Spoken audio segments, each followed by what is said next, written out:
I spoke here at the Reset seminar on the topic of the crisis of liberal democracy and the rise of populism as an alternative. The argument I made was in many ways related to the book that I recently published titled Why Liberalism Failed.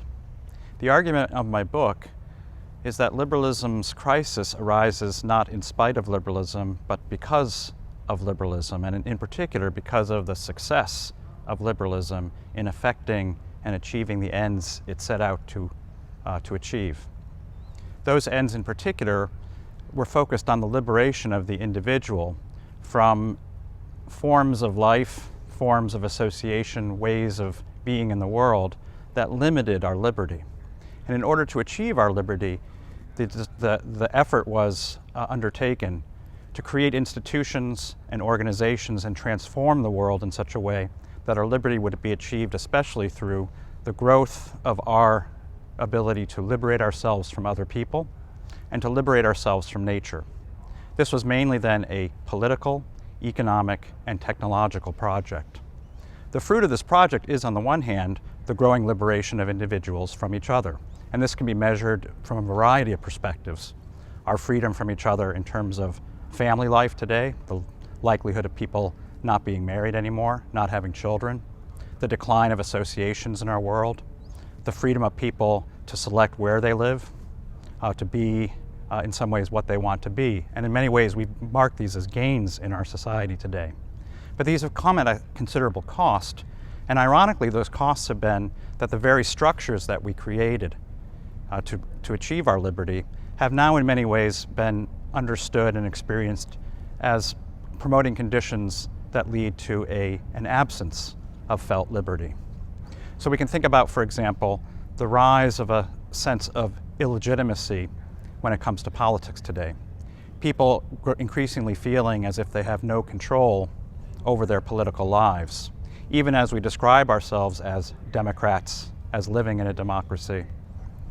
We are, in many ways, in a felt sense of a lack of control over our political lives.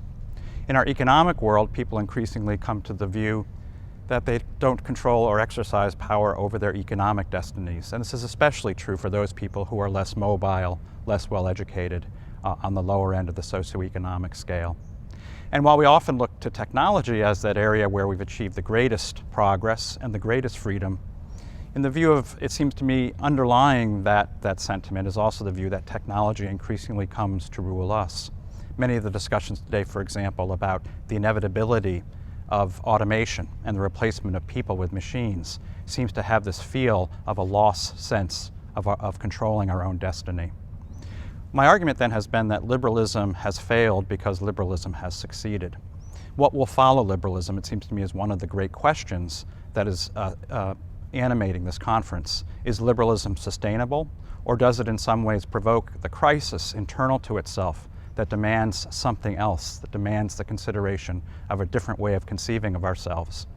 Part of my argument then is that what we see today as a response that we call populism is in many ways an effort to reassert a sense of control, particularly among those who feel a lost sense. I connected this movement to a longer tradition that predates the rise of the liberal tradition, arguing that in many ways that there's the possibility of a more communitarian, a more relational, perhaps a more democratic and egalitarian post-liberal possibility that might arise from this political moment.